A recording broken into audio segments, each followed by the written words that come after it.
11월 6일 월요일, 오늘의 말씀은 욥기 3장 1절부터 26절까지 말씀입니다. 우리 함께 봉독하도록 하겠습니다. 그 후에 욥이 입을 열어 자기의 생일을 저주하니라.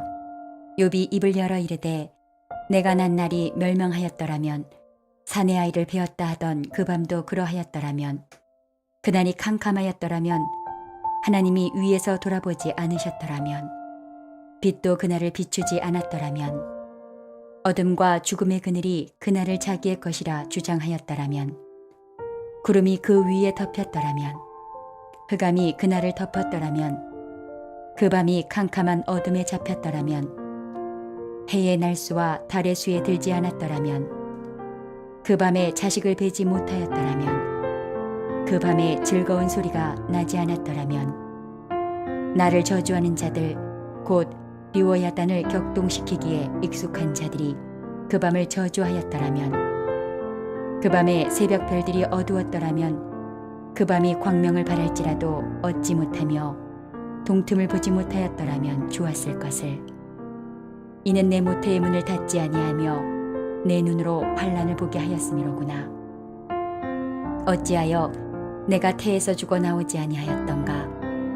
어찌하여 내 어머니가 해산할 때에 내가 숨지지 아니하였던가? 어찌하여 무릎이 나를 받았던가? 어찌하여 내가 젖을 빨았던가? 그렇지 아니하였던들 이제는 내가 평안히 누워서 자고 쉬었을 것이니, 자기를 위하여 폐허를 일으킨 세상 임금들과 모사들과 함께 있었을 것이요, 혹시 금을 가지며 은으로 집을 채운 고관들과 함께 있었을 것이며, 또는 낙태되어 땅에 묻힌 아이처럼 나는 존재하지 않았겠고 빛을 보지 못한 아이들 같았을 것이라. 거기서는 악한 자가 소요를 그치며, 거기서는 피곤한 자가 쉼을 얻으며, 거기서는 갇힌 자가 다 함께 평안히 있어 감독자의 호통소리를 듣지 아니하며, 거기서는 작은 자와 큰 자가 함께 있고 종이 상전에게서 놓이느니라. 어찌하여 고난당하는 자에게 빛을 주셨으며 마음이 아픈 자에게 생명을 주셨는고? 이러한 자는 죽기를 바라도 오지 아니하니, 땅을 파고 숨긴 보배를 찾음보다 죽음을 구하는 것을 더하다가 무덤을 찾아 얻으면 심히 기뻐하고 즐거워하나니, 하나님에게 둘러싸여 길이 아득한 사람에게 어찌하여 빛을 주셨는고? 나는 음식 앞에서도 탄식이 나며 내가 앓는 소리는 물이 쏟아지는 소리 같구나. 내가 두려워하는 그것이 내게 임하고 내가 무서워하는 그것이 내 몸에 미쳤구나. 나에게는 평온도 없고 안일도 없고 휴식도 없고 다만 불안만이 있구나. 오늘 본문은 욥이 침묵을 깨고 입을 여는 장면입니다. 자기 생일을 저주하고 죽음을 피난처로 노래하고 있죠. 하나님께서 대체 왜 이렇게 하시는지 이해하지 못해 탄식하고 있습니다. 오늘 본문의 1절은 이렇게 시작됩니다. 그 후에 욥이 입을 열어 자기의 생일을 저주하니라. 오늘 본문의 앞 내용들에서 욥은 까닭 모를 재난과 질병을 겪어야만 했습니다. 이를 통해 시작된 욥의 고통이 몇 달 동안 지속되고 있었죠. 그는 그동안 자신이 겪는 고난을 이해하고 해석하려고 애써봤을 겁니다. 어느 누구라도 이해할 수 없을 정도로 큰 재난을 겪다 보면 대체 나에게 왜 이런 일이 일어난 건지 되묻고 또 되물으는 게 당연하니까요. 욥이 하나님을 경외하며 의롭게 살아왔기 때문에 권선징악의 법칙에 따라 잘 살아오면 잘 사는 게 당연한데, 나는 왜 이런 삶을 살아야 하는가에 대한 근본적인 의문이 그에게 폭발했던 거죠. 그는 자신에게 닥친 이 참혹한 현실을 끝내 해석해내지 못했습니다.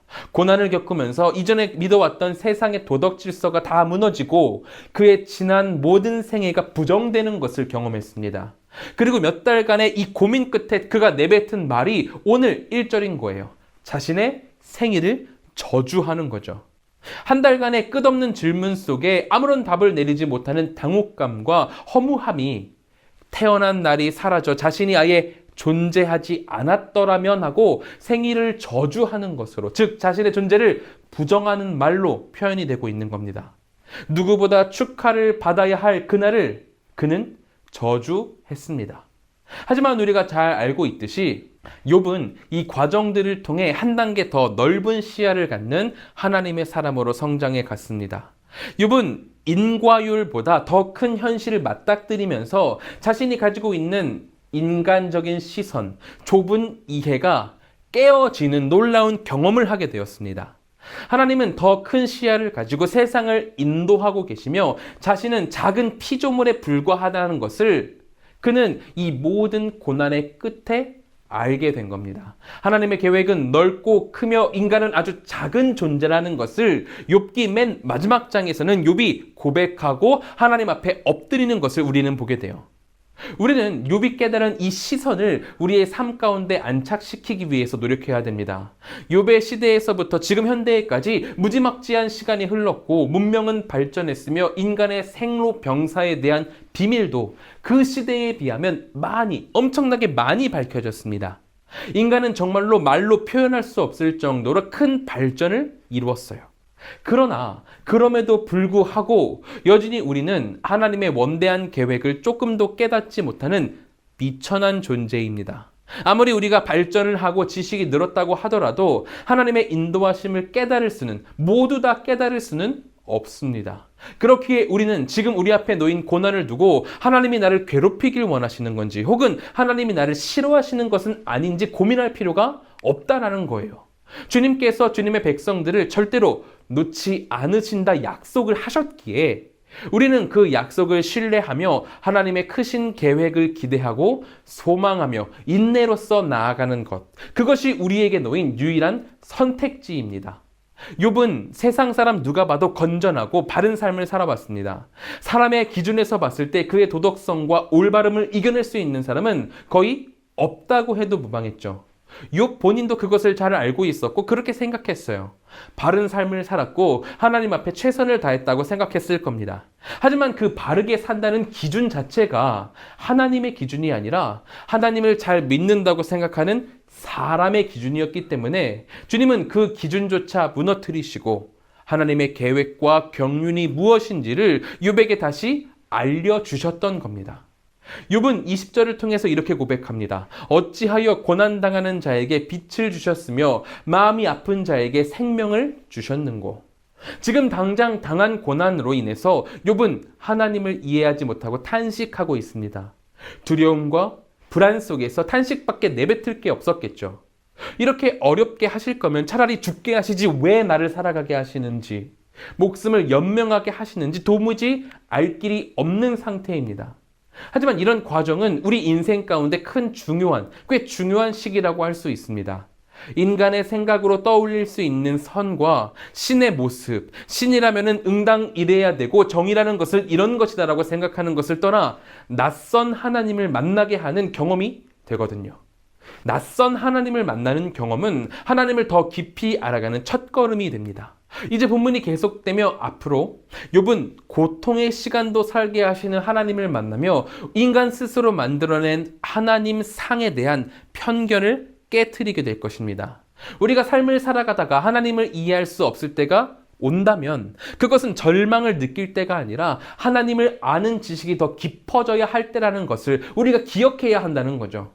오늘 함께 기도하는 우리 모두에게 이 때를 아는 경험이 있길 바랍니다. 낯선 하나님을 만나는 경험 말이죠. 우리는 인간이기 때문에 작은 흔들림에도 두려워하고 무서워하며 대체 하나님 왜 나를 이런 불구덩이에 던져 넣으시냐고 불평하곤 합니다. 여태까지는 나에게 이러지 않으셨는데, 안 그러셨는데 왜 대체 이게 뭐냐고 따지겠죠. 하지만 그런 낯선 하나님을 만나는 때야말로 하나님의 계획을 더 깊이 알아가는 귀한 시간입니다. 하나님께서 나에게 하나님을 더 알게 하고 싶으시고 하나님을 더 계시하고 싶다는 그런 표현이기도 한 거예요. 그렇기에 우리는 고통과 고난을 절망으로 받아들이지 말고 하나님 안에서 하나님의 약속을 기억하고 소망하는 때로 받아들여야 한다는 거죠. 기도하고 소망함으로 하나님을 더 알아가는 우리 모두가 되기를 바랍니다. 그렇게 주님을 더 알아갈 때 하나님께서 더 많은 것들을 우리에게 계시하시고 하나님의 계획에 대해서 더 알게 하실 줄로 믿습니다. 이것을 기억하면서 함께 기도하도록 하겠습니다. 우리 이 시간 같이 기도하실 때에는 첫째로 낯선 하나님을 만나는 때에 절망하지 않고 하나님의 더 깊은 뜻을 알아가는 우리가 되도록 기도하길 소망합니다. 둘째로는 한국과 세계를 위해서 기도하겠습니다. 사회, 경제, 문화, 정치, 전쟁, 이 모든 것 가운데 주님의 회복이 임하길 기도하길 소망합니다. 셋째로는 태국의 김동현 백정욱 선교사님을 위해서 기도하겠습니다. 인타님펀 센터가 청소년 사역에 있어서 활발한 통로가 될 수 있도록 기도해 주시고 폰통 파타나 위타야 중고등학교 학생들이 마음을 열고 복음을 진심으로 받아들일 수 있도록 주님 마음을 열어주시옵소서라고 기도하도록 하겠습니다. 우리 이 시간 같이 기도하겠습니다.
제가 기도하고 마치도록 하겠습니다. 사랑과 은혜가 충만하신 하나님, 우리가 낯선 하나님을 만나는 때가 있습니다. 여태까지 이런 일을 겪게 하지 않으시고 순탄하게 인도하셨던 하나님이 나에게 고통과 고난을 허락하시며 대체 알 수 없는 일을 허락하시는 때가 있습니다. 그 낯선 하나님을 만날 때 절망으로 나아가는 것이 아니라 하나님께서 나에게 더 계시하기를 원하시는구나, 하나님께서 더 나를 가르치려고 하시는구나를 깨닫고 하나님과 함께 나아감으로 하나님을 더 잘 알아가는 우리가 될 수 있도록 인도하여 주시옵소서. 태국의 김동현 백정욱 선교사님 계십니다. 두 분 사역 가운데 하나님께서 함께 하셔서 태국이 속히 주님의 품으로 돌아올 수 있도록 주님 인도하여 주시옵소서. 우리 성도님들 이제 오늘로 새 한 주를 엽니다. 이 한 주를 살아갈 때에 주님과 함께 동행하게 하여 주시고 주님의 형통함을 누릴 수 있도록 주님의 복의 복을 더하여 주시옵소서. 주께서 언제나 지키실 것을 믿으며 예수님의 이름으로 기도드립니다. 아멘.